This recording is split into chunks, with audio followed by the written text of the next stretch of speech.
Now, joining us now is News Corp columnist Louise Roberts and news.com.au entertainment reporter Bronte Coy. Ladies, divine to have you on the show as always.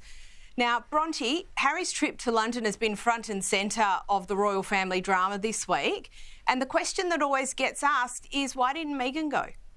Yeah, as you said, Prince Harry's attendance in the UK during this really dramatic royal week has been a major focus. So from the outset, I'd like to say I do think Meghan made the right call in not joining that and pulling more focus with her own attendance.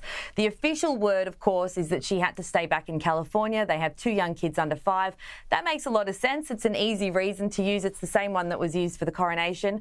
I think it's also a good one because obviously there's a lot of tension in the family. Meghan hasn't seen most of the family members and certainly isn't on speaking terms, as we understand it, with anyone really bar Charles. So it was a good reason to stay away, but it also made a lot of sense as to why she didn't join Harry, which also, it was a 26-hour visit for him. So I do understand that, both of them being out of the country with 2 young kids is difficult. But yeah, I think this one was just for Harry to go and show his support for his dad and start to mend that relationship perhaps.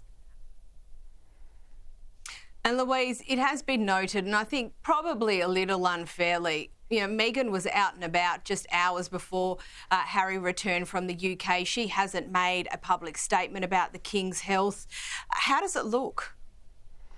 Well, she was sort of photographed in Montecito with a big smile on her face. Now, we don't really know why she was smiling, and I agree it could be a bit disingenuous to somehow align that to news that her father-in-law is ill and her sister-in-law is recovering from surgery.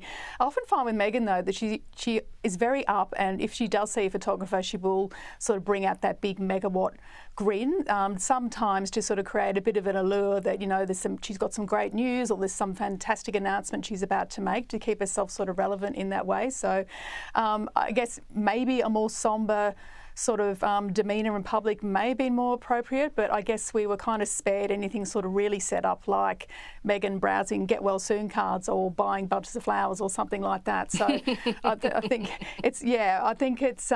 she's just sort of BAU while waiting for Harry to come home. Yeah, no, fair enough. Now, Bronte, also big news for Harry this week, settling his phone hacking claim against the Mirror Group newspapers. What's unfolded here? Yeah, so this was Harry settling the remainder of his claim against MGN. So you may recall last year it made a lot of headlines. Prince Harry took the witness box, which was the first time a senior royal had done so in more than 100 years, and that saw him talk about his personal relationships in the broader context of him accusing MGN of phone hacking and obtaining information about his life in an unlawful way. So in December, he had a victory in that case, and then the remainder of the articles which he had claimed were obtained through unlawful information gathering have now been settled as well. So that brings this whole saga to a close.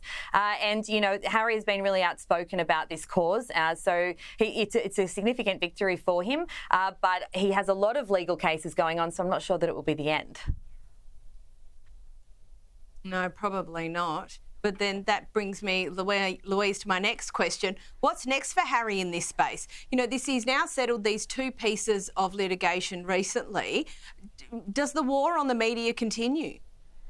I think, yes, despite settling the cases against Mirror Group, this is a crusade and it doesn't show any sign of ending soon. The mere fact that his own barrister, David Sherborne, outside the court spoke for the Prince, outside the High Court, and said our mission continues. I mean, there are other cases and other actions at the moment which are live, but clearly Harry sees this as a personal mission to right the wrongs of the errant press.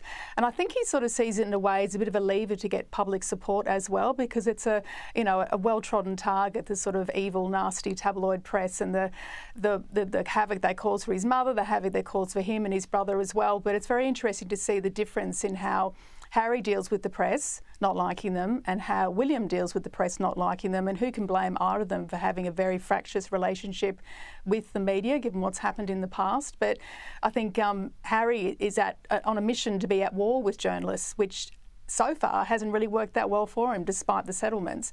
Whereas William, of course, has found a way to work with the media, and you'll see globally the press that Kate and William get is always fantastic because they know it's part of the job. They have to work with journalists, they have to work with photographers, and they have to at least build a relationship with these sort of big media outlets, not really be at war with them. That's not a good strategy.